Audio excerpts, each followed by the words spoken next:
झाल्यानंतर गवळणीचा भाग आणि गवळणीमध्ये भावी मनुष्य आपल्या पत्नीला संसाराबद्दल मार्गदर्शन करत असते की कुठेतरी संसाराचा गाळा हा सुरळीत चालावा, नुसती देवाची भक्ती केल्याने जमणार नाही हो.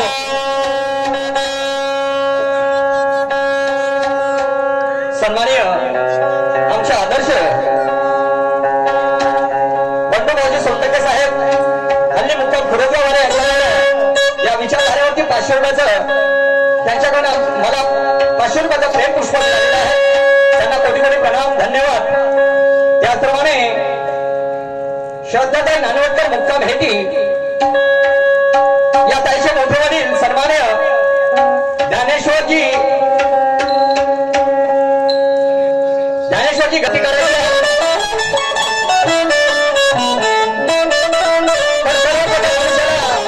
जिवंत राहणं गरजेचं आहे आणि मग जिवंत राहायचं आहे तर त्याच्यासाठी काहीतरी खाणं गरजेचं आहे आणि मग काही खायचं आहे तर काहीतरी कामधंदा करावा लागेल. अनेक लोक या हित भऱ्या पोटासाठी गावोगावी देशोदेशी फिरतात, अनेक प्रकारचे व्यवसाय करतात.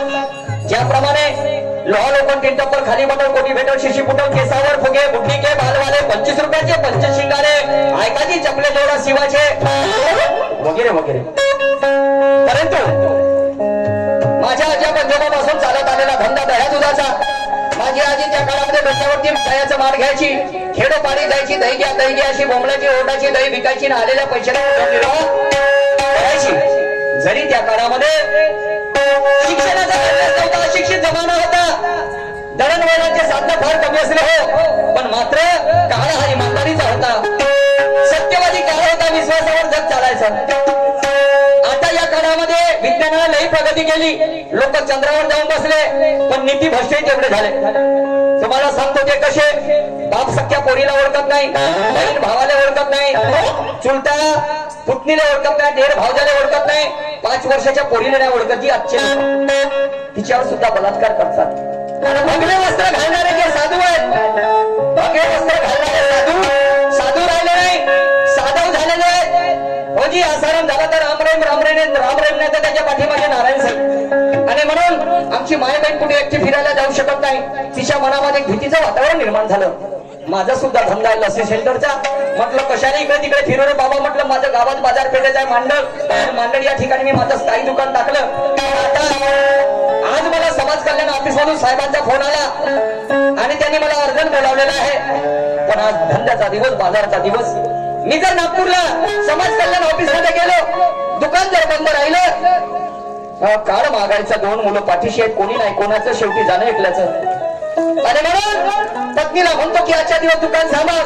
पत्नीबद्दल सांगायला गेलो बांधवानं, क्षुल्लक्ष कारणावरून माझ्या पत्नी बरोबर 2 गोष्टी झाल्या. माझी पत्नी माझ्यासोबत व्यवस्थितरित्या बोलत नाही हो, काही हरकत नाही, हांडीला चाटून चाटवाला हांडी लागत असते, तरी पती या नव्याला तिला आवाज देतो, ते काय म्हणते ते ऐकून घेतो आणि मी सुद्धा तिला काही नवीन सांगण्याचा प्रयत्न करतोय का.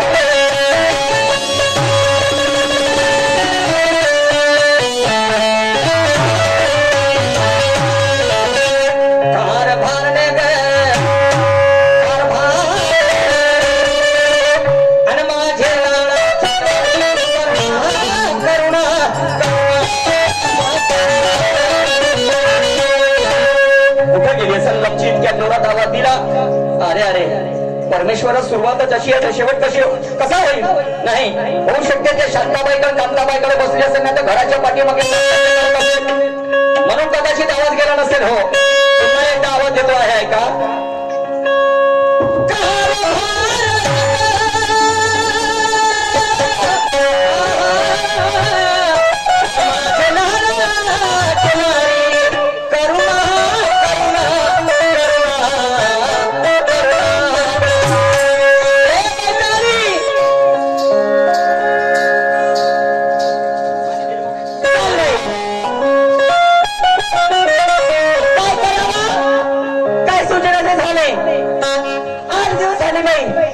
माझी पती माझ्यासोबत बोलून नाही राहिले. असा कोणता गुन्हा केला असेल मी, थोड्या थोड्या गोष्टीसाठी रागवून बसले आणि जवळ सुद्धा आले नाही.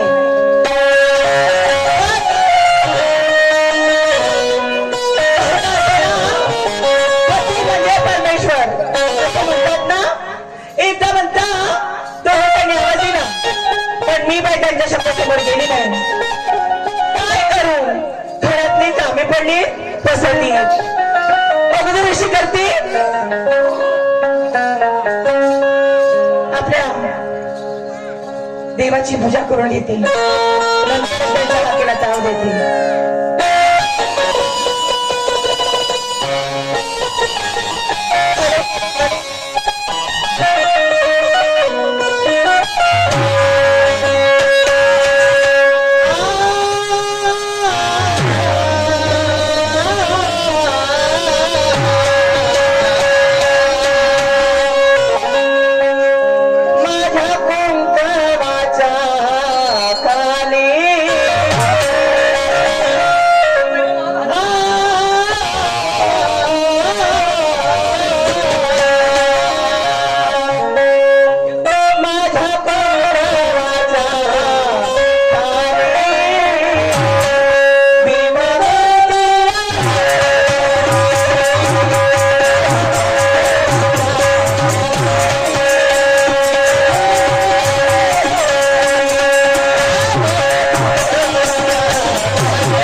निशाने भूखे को खाना प्यासे को पाणी जय बाबा बर्फाने तेरी मेहरबानी कदरदानी परमेश्वरा कोणत्या शब्दामध्ये तुला अभिवादन करू नये आवाज काऊन दाबल्या भाऊ आवाज खोला ना प्लीज रोजचे कार्यक्रम आहेत साऊंड खूप सुंदर आहे बस हॅलो हॅलो हॅलो क्या बात आहे कोणत्या शब्दामध्ये परमेश्वरा तुला अभिवादन करू नये माझ्याकडे शब्द जोडले नाही जो मनुष्य प्राणी भक्ती मार्गाकडे वळतो त्याला चांगल्या गोष्टीची जडणघडण लागत असते पण मी आधीच सांगितलं नुसती देवाची भक्ती केल्याने जमणार नाही ए करुणा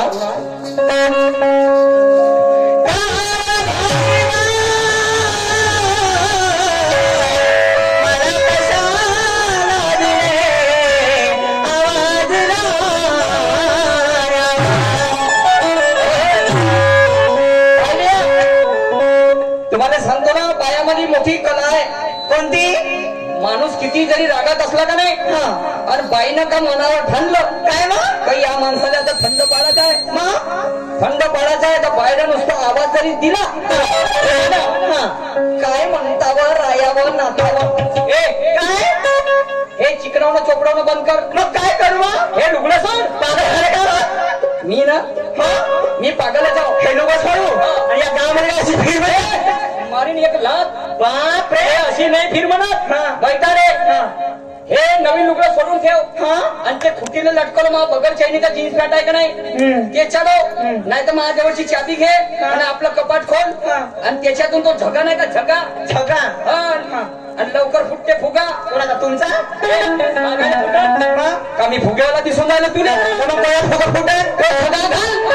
पण हे नवीन लग्न का तुला घातलं तर मला मालूम आहे त्या डोक्यावर कोटच्या कोटच्या भूत सवार झालं मला सांग हे गालाने पावडर फोटाले लाली कानात बाली आणि नवीन कपडे घालून तयारी कोणची झाली तयारी झाली माझ्या भंडाऱ्या म्हणलं ना त्या माय बाबा जेती चोराचा भेट ते किस्तावांदार गुल्ल्यासारखा झाला आणि म्हणून का म्हणलं नवीन लुगडं सोडता म्हणून मामाजी रुक्या बरं मला सांग तू बोरुज वाटायला चालली हो ना काय काय चालली तिथे ना तू या खऱ्या तमाशाचा आयोजित केला आहे अच्छा बहीण मा तमाशा म्हणजे गंमत गंमत म्हणजे तमाशा पाहिजे चालली हो ना असं आता कोणत्या कोणते शाहीर आहेत शाहीर आहे निशांती सुखदेवी आणि त्यांच्या विरुद्ध नवीन वर्षाचे तरफदार शाहीर ज्यांचं नाव आहे सूरजजी नवखरे अरे बापा रे क्या माय बहीण मा म्हणजे सूरजजी नवखरे हो ना काऊन एक घर काऊन कमी केलं त्यानं हो त्यांचं आडनाव आहे नवखरे असं म्हणजे सूरज शाहीरचा पाहायला चालली तू काय तमाशावर असं बोलत जा काय वाईट बोललो का जी नाही वाईट बोललो का जी आई मला सांग काय तू सूरज शाहीरची पाहायला चालली गंमत गंमत मला सांग तू 10व्या महिन्याच्या 1 तारखेपासून दिवाळीला सुरुवात झाली त्या दिवसपासून रोजच्या रोज लोकांच्या गमती पाहिलं जातं 3 महिन्याचा काळ झाला लोकांच्या गमती पाहिलं जातं आणि आपल्या घरची गंमत नाही झाली त्याच्या कसं आपल्या घरची गंमत दिवस रात्री तू का मला पागल बनवून राहिलीस का मला सांगायची हे घरी नाही राहील तर घरची गंमत होईल का जी कशी मला कशी म्हणजे वाईट नको मानू तुम्हाला सांगतो माय बाबा माया घर आहे मातीचं त्या माय बाबा कोची घुस आली तर मालूम नाही चंद्रपूर जिल्ह्यातली घुस आली मोठी डगर आहे त्या पाहिजे जागोजागी उकील काढलं 2-4 कोंबड्या आहेत माझ्या घरी खडकनाथ जायच्या त्यानं जागोजागी पिरीक हाकून ठेवलं ते घरच्या पायमा त्या घराले सळा नाही सारवण भांडे जशात तसे पडून आहेत आणि आपली गंमत तर दिवस रात्रीची आहे म्हणतात या घरचे कामातच बंदी नाही मी एकटे करते एखादी जरी दिवस या घरच्या कामात तुमच्या माणसा जातीला केला तर तुमच्या नाकाला शेंडा वाकडा होईल चांगली बोल काय साठी शेंडा वाकडा होईल मला सांगा जी या भारतामध्ये बाया नसते आम्ही माणसंच असतो आणि भारताच्या पाठीवर आम्ही स्वतःचे काम स्वतः नसते केले का भाऊ पण तुझं ना माझं मिलन कशासाठी आहे मला नाही माहिती मला नाही माहिती लग्न करायला इंग्लिश लग्नासाठी तर तुम्ही माय सांगे खूप तमतम करत होती म्हणे माय काय नाही लग्नासाठी तमतम करो एवढं ना समजा तुले पोरं बारा केल्यानं संसार होते का याही पलीकडे काही संसार हे सागरापेक्षा थांग आहे समजलं की रे संसार माणसाच्या पायातली बेडी आहे पागल झाले संसाराला थांग लागला नाही आत्महत्या करून टाकले लोकांना स्वस्त वाटतं का तुला मी काय म्हणतो आपला धंदा कशाला म्हटलं माझे नारी नारी नारी आपला धंदा